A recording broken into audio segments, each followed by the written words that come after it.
Nainis ako sa mga sinabi niya at gusto ko siyang saktan, pero pinigilan ako ng aking sarili dahil ayokong lumala pa ang gulo. Suguan mo siya ng tokwa. Sa makulit sa amin, Ito. ang pangungulit ni Harold. Sige, sama ko.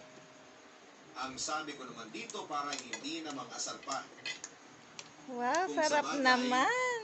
Ay malapit na rin ako mag-exit dito kaya hinayaan ko na lamang sila papadudot. Dahil ako ang mas nakakakilala sa aking sarili, kinagabihan noon ay tumawag muna ako kay Dayan. Baby ko. Mahal, Yum, kumusta ka yum. na? Ang bungad ko sa kanya. Okay naman ako, mahal. Yep. Ikaw Yummy? dyan, baka napapabayaan mo ng sarili mo, ha? Yummy. Hindi, mahal. Ako ang bahala. O ikaw, baka hindi ka na nakakakain ng maayos at masyado ka nang nai-stress. Okay ka lang ba talaga? Water. Napansin nakabukas ko ang ba? pangangayayat ni Dayan. Naku, Oo naman, buntis na mahal. siguro, no? Paano naman ako hindi magiging okay eh? Alam mo, mahal na mahal mo ako.